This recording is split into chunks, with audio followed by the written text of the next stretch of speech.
وفائی ہوئی، ملنے بھی نہیں آتے۔ تو پھر دن رات سفر کاٹتے ہوئے شہر مدینہ پہنچے۔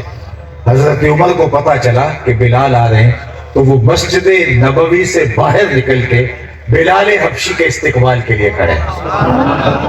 اللہ اکبر۔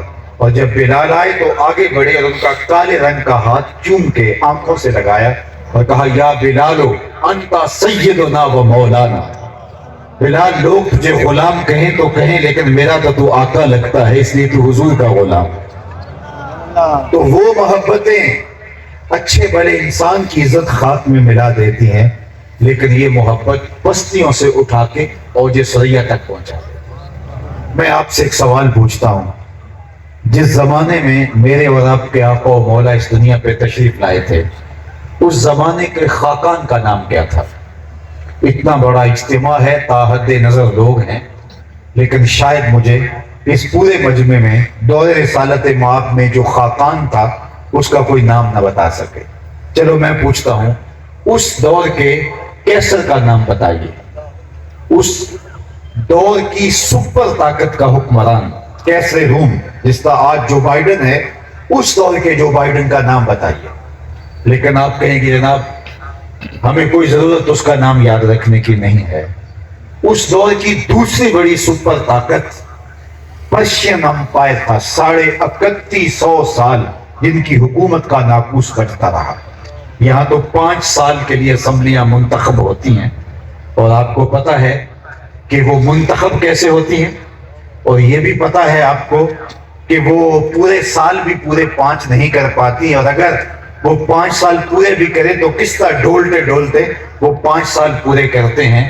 تو 5 سال کی حکومت، اور لوگ ناز کرتے ہیں کہ جناب ہم وزیر اعظم ہوتے ہیں، لیکن 3150 سال تک جس حکومت کا ناقوس بچتا رہا، میں اس کے حکمران کا نام، اس دور کے کسرا کا نام پوچھنے جا رہا ہوں۔ تو شاید آپ میں سے کوئی بھی اس کا نام نہ بتا سکے، سوائے ان چند لوگوں کے جو تاریخ کے ساتھ گہرا شغف رکھتے ہیں۔ تو یار اس دور کے کیسر کا نام تو اس پورے مجمع میں کسی کو آتا نہیں، اس دور کے کسرا کا نام تو آپ بھول گئے ہیں، اس دور کے خاقان کا نام تو آپ کو آتا نہیں۔ اور اگر میں اس مجلس میں ڈھونڈ کے سب سے کم عمر بچے سے پوچھوں کہ میرے حضور کے مؤذن کا نام کیا تھا، سبحان اللہ، تو وہ سر اٹھا کے بلال حبشی کا نام لے گا یا نہیں لے گا؟ سبحان اللہ۔ مجھے بتاؤ، اس دور کے شہنشاہوں کا نام تو نہیں رہا، لیکن جس نے حضور سے عشق کیا اس بلال کا نام آج بھی دنیا کے اوپر موجود ہے۔ اقبال تڑپ اٹھا، اقبال یہ کس کے عشق کا فیض عام ہے، رومی فنا ہوا حبشی کو دوام ہے۔ سبحان اللہ۔ سلطنت روم کے شہنشاہ کا نام باقی نہیں رہا، لیکن بلال حبشی کا نام باقی ہے۔ تو یہ ہے ذرہ نواز عشق، یہ ہے بندہ نواز عشق۔ تو پھر آئیے پیار انہی سے کریے، محبت کا ربط انہی سے کریے، رشتہ الفت انہی سے قائم کریے۔ اور پھر میں آپ کو یہ بتاؤں کہ دنیا کی محبتیں توڑتی ہیں، ایک کے دو چاہنے والے آپس میں رقیب کہلاتے ہیں کہ یہ میرا محبوب ہے، تم نے کیوں دیکھا، لڑائی کی نوبت آ گئی۔ حسن اتنا محدود ہے، صرف ایک شخص کی آنکھوں کی پیاس بجھاتا ہے، ایک کی ضرورت کی تکمیل کرتا ہے، ایک کے درد کا بداوا کرتا ہے، دوسرا آیا نہیں، لڑائی ہوئی نہیں۔ ایک کے دو چاہنے والے آپس میں رقیب کہلاتے ہیں، لیکن محمد عربی کے کروڑوں چاہنے والے آپس میں حبیب کہلاتے ہیں۔ سبحان اللہ۔ یہ محبتیں توڑتی ہیں اور حضور کی محبت آپس میں جوڑتی ہے۔ میں آپ سے پوچھتا ہوں کہ میرا اور آپ کا رشتہ کیا ہے؟ تو کوئی رشتہ داری میری اور آپ کی نہیں ہے، کاروباری سانجھ ہو وہ بھی نہیں ہے۔ میں آپ سے گہری شناخت رکھتا ہوں تو شاید چند چہرے ہوں جن کو میں اس پورے اجتماع میں باقاعدہ پہچان سکتا ہوں، باقیوں کو میں پہچاننا بھی نہیں ہوں، نام جاننا تو دور کی بات ہے۔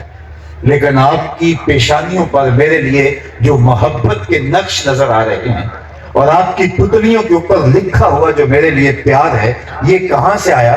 میری تو آپ کی رشتہ داری بھی کوئی نہیں، میرا آپ کا کوئی کاروباری سانجھ بھی نہیں ہے، میری اور آپ کی کوئی دوستی کی ایسی داستان بھی نہیں ہے، ہم اکٹھے پڑھتے بھی نہیں رہے ہیں، ہم کسی جگہ پہ روم میٹ بھی نہیں رہے، کلاس فیلو بھی نہیں رہے، لیکن یہ امڑ کر کے آپ آ گئے ہیں تو میری اور آپ کی محبت کا سبب صرف نام محمد ہے صلی اللہ علیہ وآلہ وسلم۔ اقبال نے کہا تھا چوں گلے صد برگ مارا بو یکیس، او کے جانے ای نظاموں او یکیس، مست چشمے ساقیے بتہاستیم، در جہاں مثل مو می ناستیم۔ ہزاروں قومیں وجود میں آئیں دہر میں خشک و تر کے رشتے سے، ہم نے بنیاد دوستی رکھی یاد خیر البشر کے رشتے سے۔ میرے استاد جھوم کے پڑھا کرتے تھے محمد کی وساطت سے محبت تیری میری ہے، محبت اصل ہے ان کی نہ تیری ہے نہ میری ہے۔ سبحان اللہ، تو حضور کے نام سے انسانیت جڑتی ہے اور ہم ایک لڑی میں پروئے جاتے ہیں، شرق سے غرب تک، شمال سے جنوب تک، نیل کے ساحل سے کاشغر تک امت ایک لڑی میں پروئی جاتی ہے۔ تو وہ پرونے والی لڑی حضور کی محبت ہے، اس لیے یہ محبت جوڑتی ہے، دنیا کی محبتیں توڑتی ہیں اور انسانوں کو تقسیم کرتی ہیں۔ تو آئیے میں اور آپ حضور کے ساتھ محبت کا ربط اور رشتہ قائم کریں، حضور کے ساتھ الفت کا ربط قائم کریں اور عقیدت کے ربط کو مضبوط سے مضبوط کرتے چلے جائیں۔ دوسری بات میں عرض کرنا چاہوں گا کہ آج کوئی کسی سے محبت کرتا ہے، کسی سے پیار کا ربط و رشتہ رکھتا ہے، تو اس کے محبوب میں 1000 خامیاں ہوتی ہیں، تو وہ اس خامیوں کو چھپانے کے لیے یا ان کی کوئی تعویل کرنے کے لیے کوئی بات کرتا ہے۔ لیکن جس ذات والا صفات سے میں اور آپ محبت کا دم بھرتے ہیں اور عشق کا ربط رکھتے ہیں، وہ اتنا حسین ہے کہ جہاں حسن بھی پانی بھرتا ہے اور عشق بھی غلامی کرتا ہے۔ سبحان اللہ، اور اس سے بڑھ کر کیا ہے کہ ہمیں ناز ہے اس بات پر کہ جو ہمارا محبوب ہے وہ رب کا بھی محبوب ہے، اور یہ وہ انداز اور یہ وہ فخر، میرا رب رب ہو کے کہہ رہا ہے فلا وربک، محبوب مجھے تیرے رب کی قسم۔ ذرا آپ کی توجہ ہو تو کیا دل آویز جملہ ہے، فلا وربک، رب رب ہو کے کہہ رہا ہے، یہ نہیں کہہ رہا مجھے تیری قسم، یہ بھی نہیں فرما رہا کہ مجھے کعبے کے رب کی قسم، یہ بھی نہیں کہہ رہا کہ مجھے زمین و آسمان کے رب کی قسم، ہاں یہ بھی نہیں کہہ رہا مجھے میری قسم، کہا مجھے تیرا ہونے کی قسم، فلا وربک، مجھے تیرا ہونے کی قسم۔ جب رب حضور کا رب ہونے پہ ناز کر رہا ہے تو ہم امتی ہونے پہ ناز کیوں نہ کریں؟ فخر کا دل میں دریچہ باز کرنا چاہیے، جن کا تو آقا ہے ان کو ناز کرنا چاہیے۔ اور یہ محفل میلاد یہ ناز کا ایک انداز ہے، یہ محبت کا ایک رنگ ہے، یہ عقیدت کا ایک پھیلتا ہوا اجالا ہے، یہ شکرانے کی ایک صورت ہے، اور یہ محبت کے اظہار کا ایک سلیقہ ہے، یہ الفت کا ایک انداز ہے۔ گویا ہمارے چہروں پہ خوشی ہے، ہمارے دل میں سرشاری ہے، اور ہم جھومتے پھر رہے ہیں صرف اس بات پر کہ ہم اس کے غلام ہیں جو خدا کا بھی محبوب ہے، اور اس بات پہ ہم بجا طور پہ ناز کرتے ہیں، بجا طور پہ اس پہ ہم فخر کرتے ہیں، اور یہ ہمارا فخر بنتا ہے۔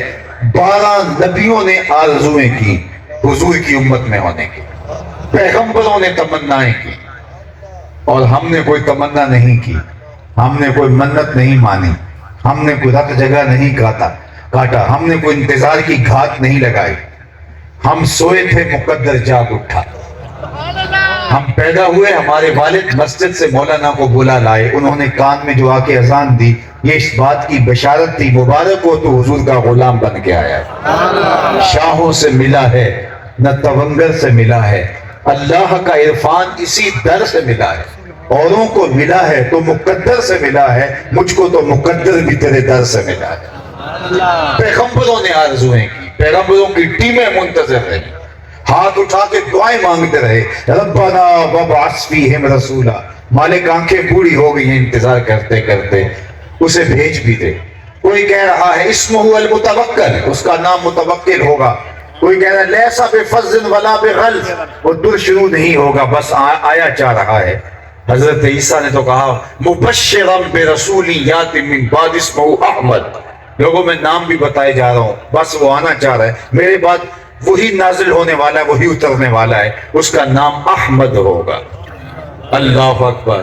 جب حضرت عیسیٰ کی زبان سے میرے حضور کے قصیدے سنے تو ایک آپ کے حواری نے کہا حضرت جس کے قصیدے آپ پڑھ رہے ہیں کیا وہ آپ سے بھی افضل ہوگا؟